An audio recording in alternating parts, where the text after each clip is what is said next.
Viviana Carletta, siamo arrivati alla 21ª edizione del Lago Film Fest.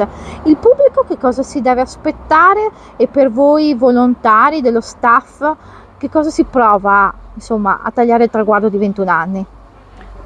21 anni effettivamente è un bel traguardo, siamo cresciuti tantissimo, siamo riusciti a strutturarci come piattaforma, quindi non solo un evento come il festival d'estate, ma tante attività durante l'anno, quindi residenze sia per registi, scrittori e anche artisti, il progetto Premio Rodolfo Sonego dedicato alla sceneggiatura e moltissime attività. 21 anni sono veramente tanti, non ci avevo pensato effettivamente. Se avessi avuto un figlio a quest'ora sarebbe all'università, quindi sarebbe completamente autonomo. Il festival un po' è diventato così, ma non totalmente. Quindi quello che ci aspettiamo quest'anno sono 9 giorni, come ormai di consuetudine. Proiezioni sotto le stelle, quindi abbiamo 3 differenti punti di proiezione, attività giornaliere, laboratoriali e anche dedicate ai momenti ai professionisti, quindi agli Industry Days, e quindi tantissime attività, concerti, quindi si va sia dall'intrattenimento che alla ricerca, ovviamente sia artistica che culturale, gli incontri che sono fondamentali, quindi il Lago Film Fest nasce proprio con questo obiettivo, fare incontrare artisti, registi in un luogo informale come Lago, in mezzo alle sue viuzze medievali e le case di pietra, in modo tale che potessero incontrarsi, dialogare anche con la comunità locale, con ragazzi giovani e potessero poi quindi creare qualcosa di nuovo. In questi 20 anni siamo orgogliosissimi di aver visto progetti nascere, andare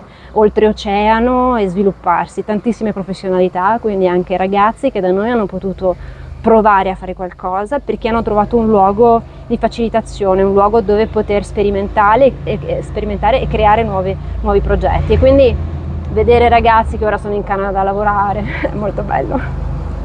Nei giorni scorsi però voi avete anche pubblicato un post dove avete affrontato pubblicamente il tema del sostegno economico a queste realtà culturali.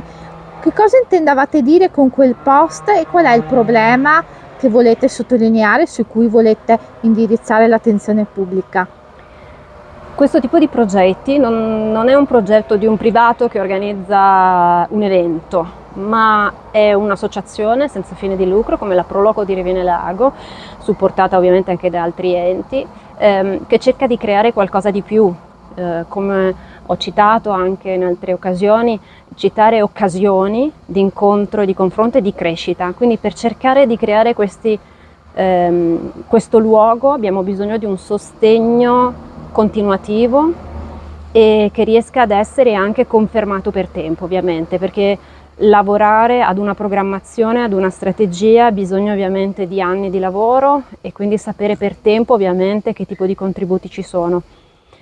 Ovviamente anche per rendere accessibile il festival. Il festival, no, come sappiamo tutti, è anche molto accessibile. Con 15 euro si possono tornare 9 volte a vedere il festival, quindi vivere appieno proprio una settimana di arte e di cultura, e quindi per garantire questa accessibilità e anche il livello qualitativo alto c'è bisogno ovviamente di un supporto pubblico presente e anche continuativo, altrimenti si rischia di riuscire a fare sempre le cose in emergenza e dopo 20 anni è molto faticoso. Cioè io ho una certa età e quindi voglio lasciare in mano uno spazio che sia strutturato e che dia realmente la possibilità di crescere a questi ragazzi, e quindi avere delle persone che riescano a mantenere questa continuità, che riescano ad essere anche poi da un punto di vista amministrativo, logistico, che siano ovviamente adeguati, perché dobbiamo lavorare ovviamente anche in sicurezza, e queste sono le cose che dobbiamo garantire.